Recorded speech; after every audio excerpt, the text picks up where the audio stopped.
and greetings from the 21st century.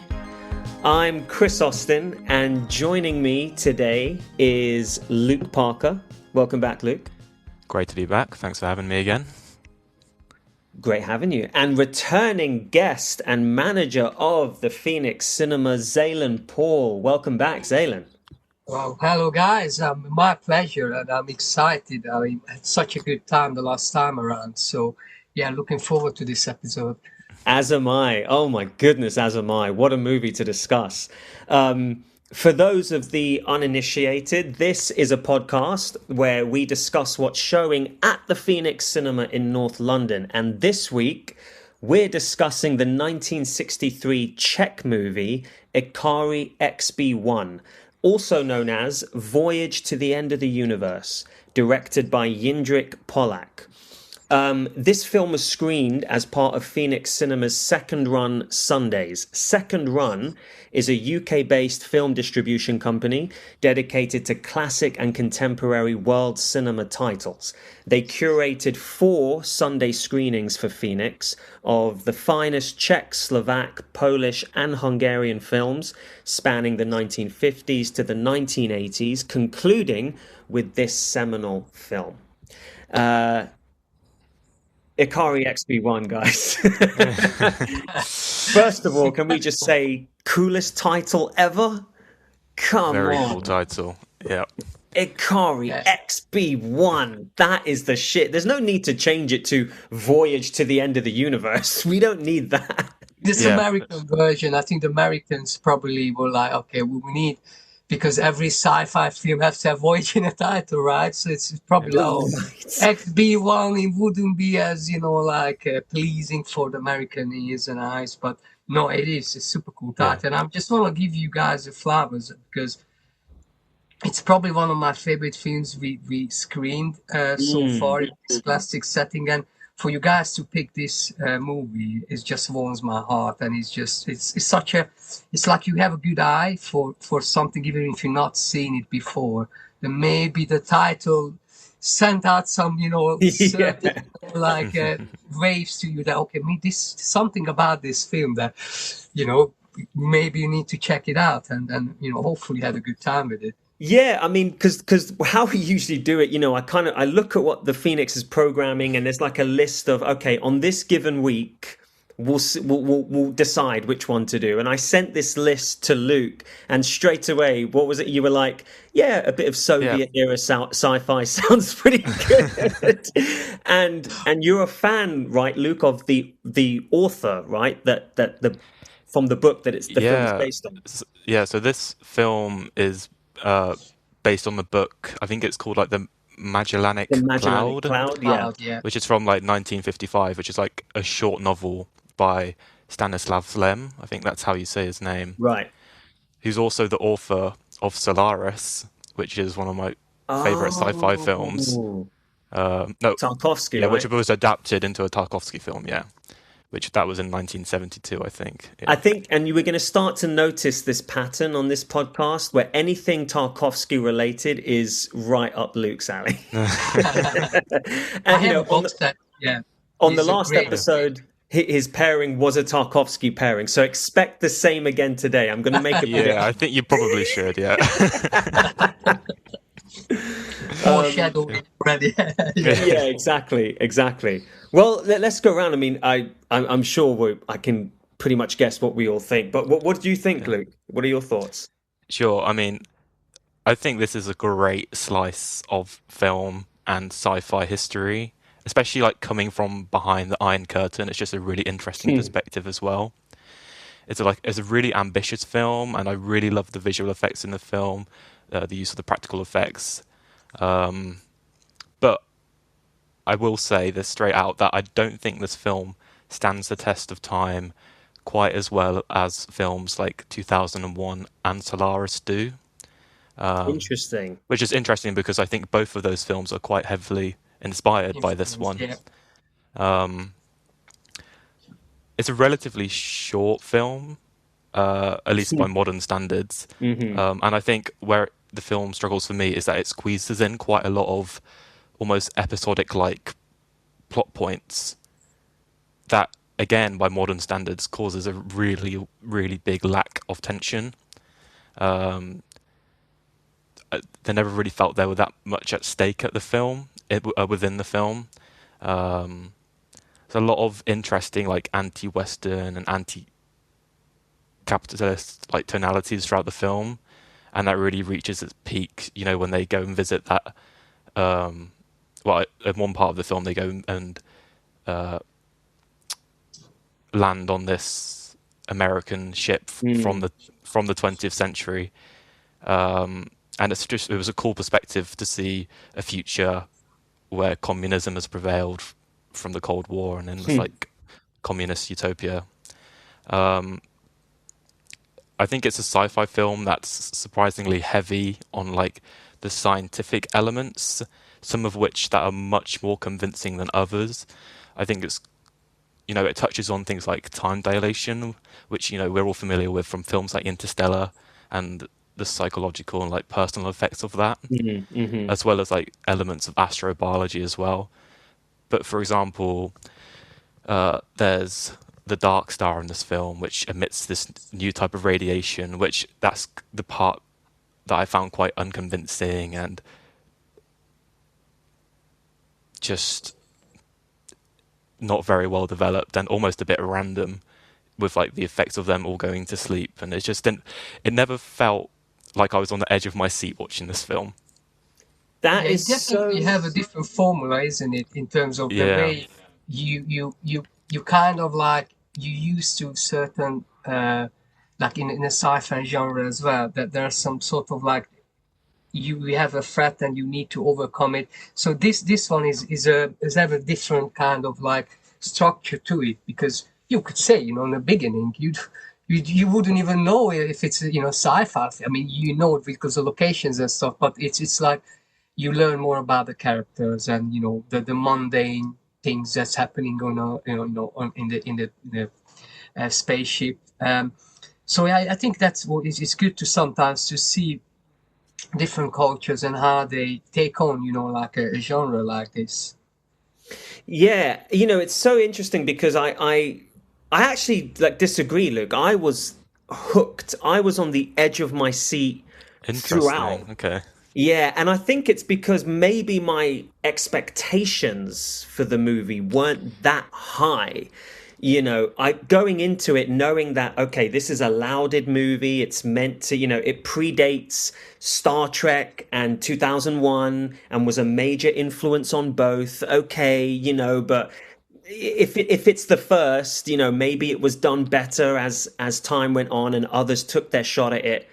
I was so surprised by how gripping the film actually was. I agree with you in that it does feel episodic. It's like, okay, here's where they fall asleep. Here's where they get radiation. Here's where they board the other, spaceship. But it didn't detract from anything for me. From the pure. I was so. It was so suspenseful, and I think you're right. It does feel like a very short film by today's standards, to the point where it's like, the movie ends and we're out, and I was like, what? Can we just go back to that? Can we go back to that? It reminds me of like the 90s, when you watch a good action film, as soon as the bad guy is dead, credits roll. And these days we'll have an extra half an hour to wind down. And there's none of that here. It's so compact. It's so tight. Yeah, I was so impressed by it. Zalan, had you seen this movie before you screened it? So yes and no, in a way. Like, I've seen the Blu-ray version, but it's a different experience watching it in a cinema. So the way we work is that when we go through with the curation process, it's a dialogue with Mary, who's a fantastic.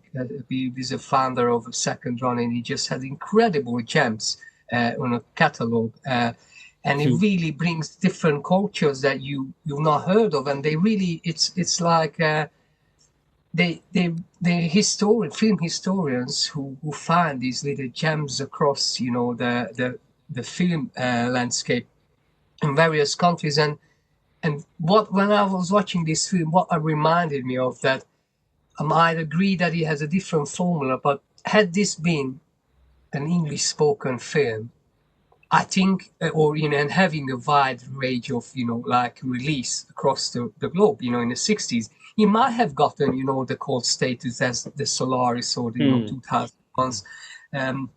And yeah, we're going through. Usually, it's like I'm interested in certain cultures, and I just drop him an idea. I was like, okay, well, I wanted to have a Polish film, I wanted to have an Hungarian film, I wanted to have like a Czech film, and I was like, okay, what are the options? And he was giving me a couple ideas, and then it's like, okay, do you like sci-fi? And it's like, of course, that's my favorite genre of the horror.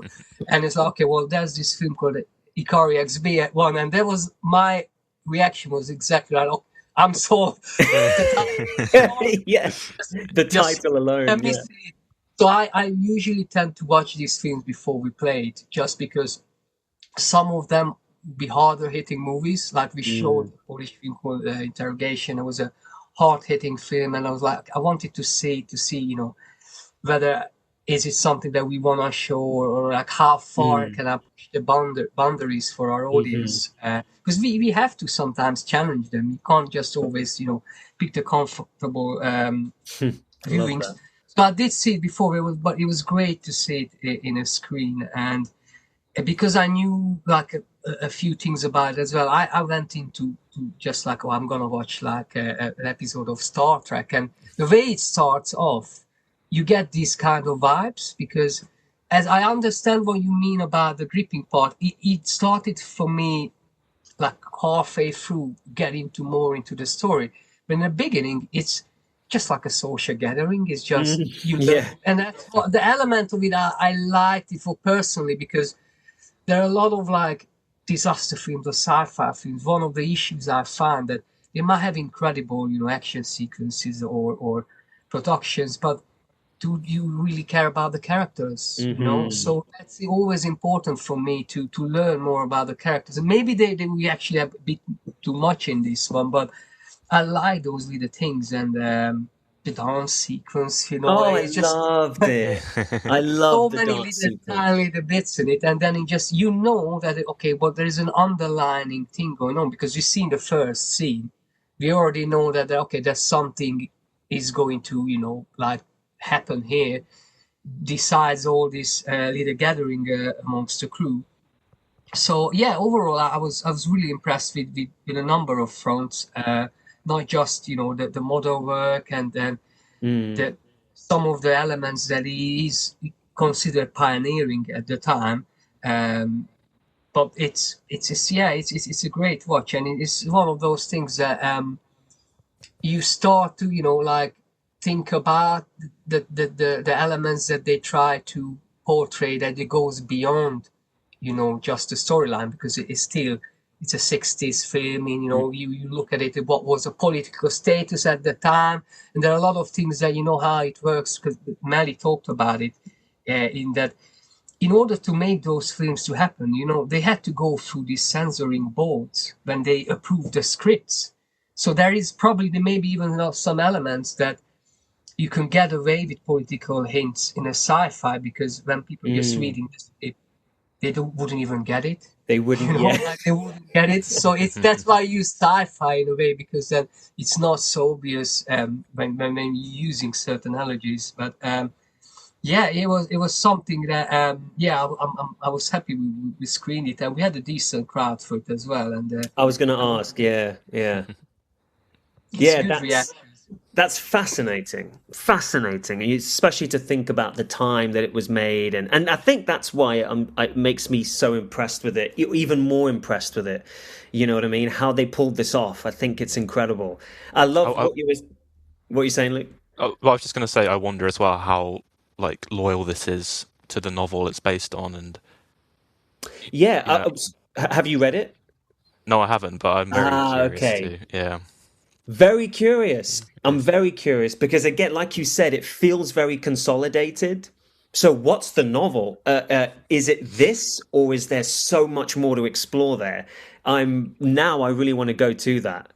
But Yeah, what I was going to say as well is I love what you were saying earlier, Zayn, about the getting to know the characters before shit goes down.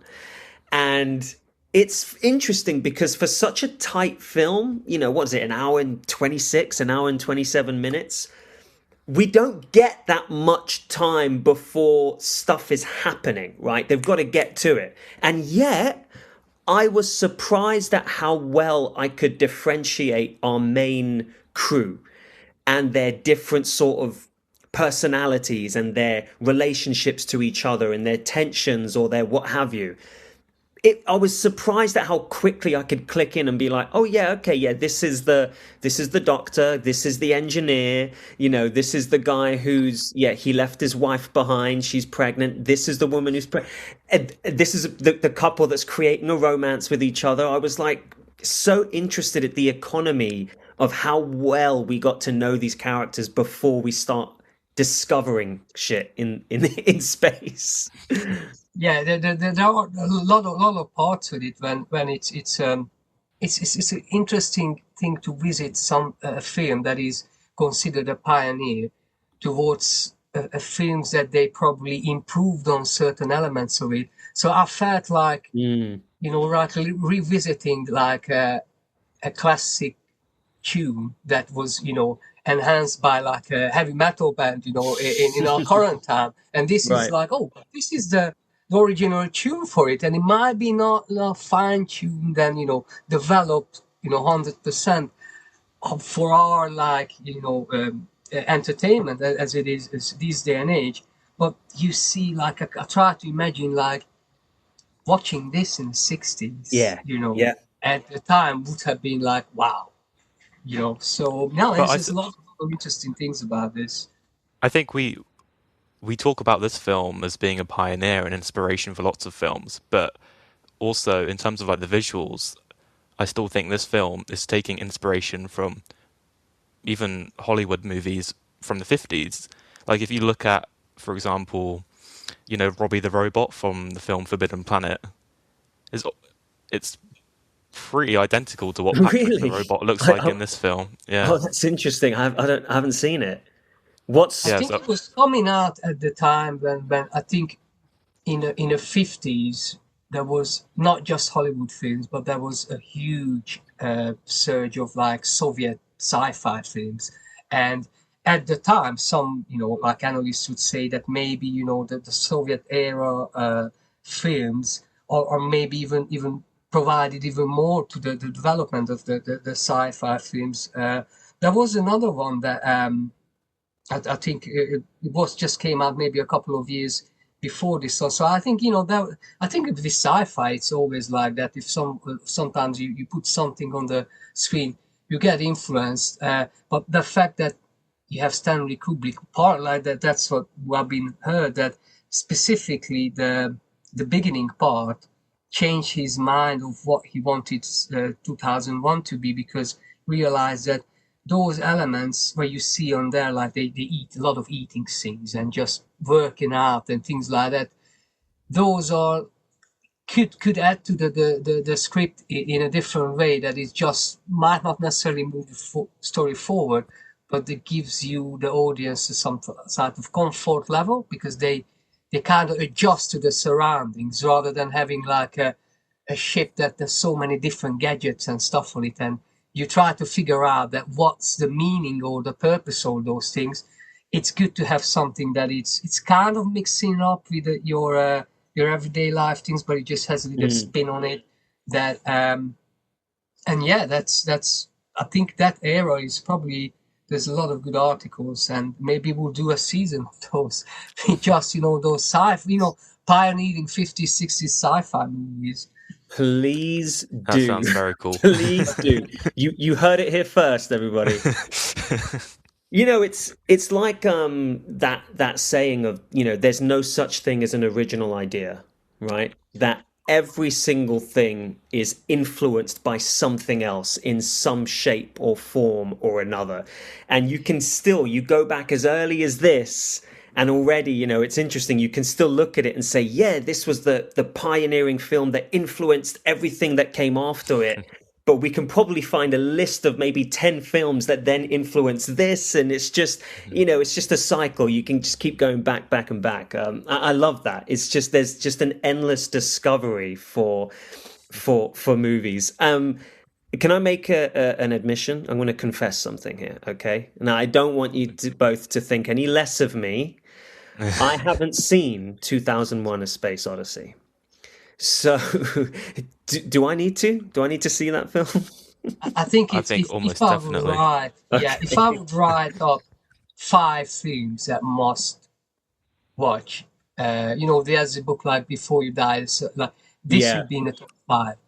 Top And 5. Wow. 500, 100%. And if it's possible to watch it in an IMAX screen, that would be even, because I've seen a viewing of this 2001 in a science museum actually in London, and it was a terrific presentation because it was as intended originally. So you have a little intermission. Oh. And Kubrick designed a specific score to be played during the intermission. Oh. So it's not only you get to have a little break. There is if you decide to just stay on your seat, you get a specific soundtrack, and the lights will have to go down in a specific level. So it is something that you get a chance to something. I actually envy you because I want to be in your position. Watch it for the first time. Yeah. Oh, that sounds amazing. Yeah. That sounds, and keeping you in it too, even though it's an interval, keeping you immersed within the world of the film by keeping the score going. The only time I've ever really seen that was when Tarantino released his Hateful Eight in 70mm, only playing in specific venues, and it began with an overture. So you just have this image on the screen, and then you hear Morricone's score for about 7-8 minutes, and that's it. Oh, that's so much fun. It's like an event. And, speaking of music, the score to this movie was, I think, honestly, it's incredible. Incredible and so singular. It feels so unique. And then there's all these sounds. I don't know if it's part of the score, but like these and it just, it reminded me a lot of J.J. Abrams' Star Trek.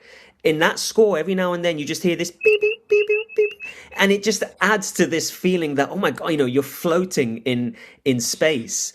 And yeah, even there's these transitions that this filmmaker makes in between scenes, where he tries to show the spaceship kind of zooming past. Exactly the same in Star Trek, where you just see the ship hurtling in light speed, just, and then we cut to the next. Obviously way more elegantly done for our times, but yeah, no, absolutely. I agreed. I mean, there are a lot of technical elements in the film, with just the modeling as well.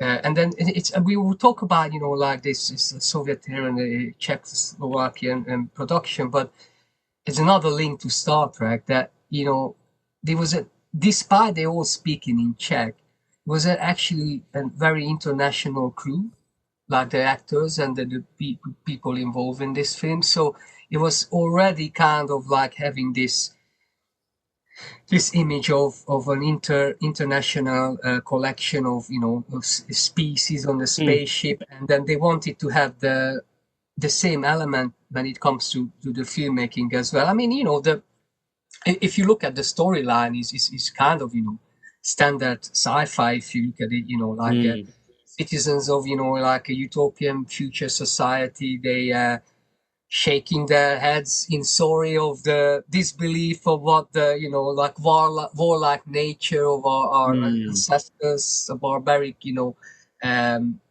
events that took place. And I also wanted you guys check about how do you feel about, because when it comes to sci-fi films, there's always like an element of, you understand that it's a sci-fi, so you play by the rules. But there are some sci-fi films that thinking like, oh, this doesn't sound believable. This depends on, even though there is like a fantasy element. But I thought when you set your film in the distant future, like was it 2000 2163 or something like that? You can get Yeah. away with the lot of things that, like how do you perish fruits, and the meats you eat is how do you keep it fresh and stuff. You don't have Yeah. to worry about it, because it's like, okay, well, if they figure it out 200 years now, Yeah. 150 years now, that would be all good to go. Um, but yeah, I think it's even I think you mentioned, Luke, Forbidden Planet, and I think I probably I could hear some influences in this score actually, with all the electronic tonalities and with the, Mm. as you said, mentioned the robot look like, and it sounds like a little bit like Robbie, isn't it? So it's cool, but for me it's cool that especially when the film production at the time, it wasn't as like global like it is in this day and age. For at the time, for them to get those elements incorporated in their own style, I find it actually pretty cool. I love that you touch on that. Absolutely, Mm. absolutely. Couldn't agree more. And it's even as well. I mean, it's like this in this incredible sci-fi movie, again, full of fantasy elements, full of suspense and gadgets and all of this. The one moment that sticks out for me so powerfully is when the two are having this conversation and one of them is playing the piano, and you have this other character lamenting these these human beings from the 21st century, these animals, they're just animals, who know nothing but pain, torture, killing. And he lists Hiroshima and World War II. This is the result of the 20th century. And the guy playing the piano just stops and says Honegger, who was a Swiss composer, and he says also from the 20th century. Oh my God, just that dichotomy, that Mic drop. amazing. Yeah. Yes, Yeah. mic drop. um, Yeah. incredible. I was reading quite a bit about this film, and apparently in 1964, when there was the American release of the film, they actually recut and redid quite a bit of the film, I read this, yeah. and they changed the destination from the white planet to the green planet in uh, in this limited American release. And I'm not going to spoil the ending, but they completely changed the ending to something, let's say, very Planet of the Apes like. Wow, interesting. It's Did not the you? first time it would happen, to be honest, that they would take a different spin on things. But I would say to that one that I'll still probably take that approach over, let's just do a shot to shot remake, and then take it, because that happens a lot.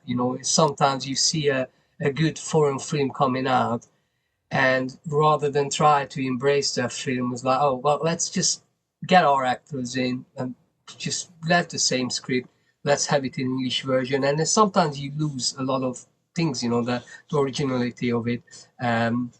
But yeah, it's I guess it's, I get take a credit. You if you're a filmmaker, you take the compliment that they feel like that your film is worthy to be showing and screening as well, even though if you do some changes to it. But as long as they have the original version available at some point, it'd be interesting to see.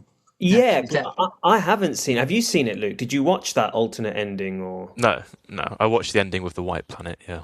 I see. Okay. Mm. Apparently, it's on the Blu-ray, so it might be worth checking out because now I'm so curious about why even and if that leaves it, because the ending is quite cool. I love how they end it, but does it change anything in any particular? I'll be very curious. All right. So, what would you both pair this movie with? Luke, let's start with you. Well, Which Tarkovsky movie have you gone for? I think clearly I'm going to pair this with Solaris. I think they're very similar movies, but with Solaris, it's quite a more profound and deeper, like psychological exploration of of kind of unknown cosmological effects. That's a way of putting it. But and again, like I said, it would be super interesting because there's definitely a clear inspiration from Ikarie in Solaris. But I think Solaris is a much heavier film when it comes to the substance, and I think they just complement each other quite well. Nice. You're talking about the George Clooney one, aren't you? What came first? Solaris came 1972. Yeah. Solaris is 1970. Oh, okay. Yeah. Excellent. Again, I've never seen it, so I need to. It's a long one. And I would not recommend watching it if you're tired. Okay. But it's a good movie. Thanks for the heads up. To be honest, you could say that for most Tarkovsky. Yeah. But there are so many things to really like discover and unwrap on those films. It's just one of those things that it is one tier above, isn't it? When it comes to like, it is really the Solaris is the might be on the Mount Rushmore of sci-fi films. So that's a really good one. Nice. Yeah, I need to put that on my list. Zalan. It's also a great book as well, because that's a book that I have read by Stanislav Lem. Oh, the same It's author. a good book. Oh, Yeah. excellent. Excellent. So I thought about based on the experience I had with you guys in the last time around, that I decided I'm going to go out of the box here. So I didn't pick actually a sci-fi film to pair it. I picked a completely different genre, but I'm really obsessed with that part, that little dance scene that happened in this film. It's just a lot of things about the social interaction, and that there's something very charming about that sequence. And apparently, I've been told that in the Czech Republic, they actually were doing Ikarie XB-1 themed parties. Oh, come on. Honestly, when I heard about it, it's like, this sounds so cool. Like, let me check if there's anything available for Halloween. Yeah. But my pairing is actually Jean-Luc Godard movie, Band of Outsiders, which because has one of the most iconic dance sequences with Anna Karina, Sami Frey, and Claude Brasseur. And that scene itself, it was more known than the film itself, because Godard hated that film. Wow. But that scene became such a classic that is being used in other films as well. From Tarantino for Pulp Fiction, and a lot of other films as well. But that was also has a little inspiration on it, and then just the two things, because it's such an iconic part of that film, and it's just famous cafe scene. And then when I watched Ikarie, straight away, that's the first thing that came to my mind. Oh wow, this reminds me of that. And I just thought it's interesting when you could have two completely different genres and eras and filmmakers, but you find a moment that it just somewhat connects. It's just thought it's probably not a great watch, and if people not seen many Godard films, it's not the one I would recommend. But you could find this clip. It's a very famous clip from Band Apart. So that's my choice for this one. I have actually seen that one, and that's the one where they're running through the Louvre as well, isn't it? Yeah. That's another iconic scene. Yeah, that's an interesting choice. I wouldn't have put these two together, but I like it. Love that. Yeah. So what's the movie called? Band Apart. I mean, the English title is Band of Outsiders. Band Apart. Isn't that also Tarantino's production company? Yeah, something. It might be. Yeah, you might have been actually you right on the money. It might have been the I think inspiration for it. Yeah. Interesting. Oh, I love it. You know what I most look forward to when we do these pairings is that you guys are going to throw something at me that I've never seen. And I love it. I've never seen this film, so I can put that on the list as well. Excellent. I look forward to it. John Lee Hooker's Shake It Baby. That's the tune you want listen to after Oh, this. okay. I'll do that. I'll do that. Um, my pairing that I've gone for is nowhere near. It's not. It's not an upper class pairing by any means. I've gone with a sci-fi film, but it's. I think it's trash, but I love it. It's the movie Event Horizon from 1997. I think it's Paul Anderson, Paul W.S. Anderson. I loved this film since I was a kid, and it's a science fiction horror film. The reason I chose it is have you guys seen it? Yeah. It's. I don't think I liked it, but I know that it kind of became a kind of a cult movie. Like the Prince Charles show, and it's not something that it didn't work for me, but I could see the appeal by its incredible cast, and it's a fun film in a way, right? It's Totally, yeah. And I can see why 11, 12-year-old me loved it, But it's essentially about this team of astronauts that are on a rescue mission to go in to board this ship, the Event Horizon, that has disappeared for a few years and now just reappeared. And so they bring along the engineer of the entire ship, played by Sam Neill. And you have a great cast. You have Lawrence Fishburne.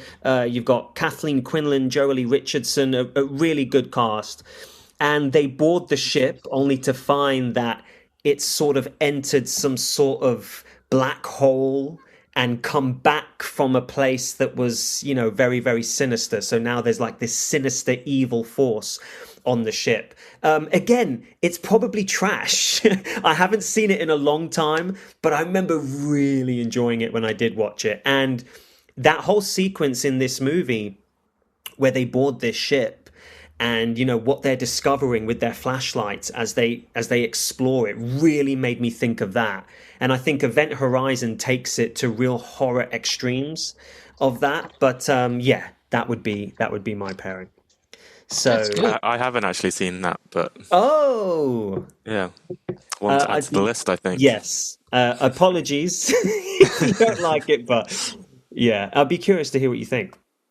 Well, honestly, thank you both so much. Zalan, it's been such a pleasure having you back, and I can't wait to have you back on the next one. I feel like we could continue talking about this movie. There's so much more to say.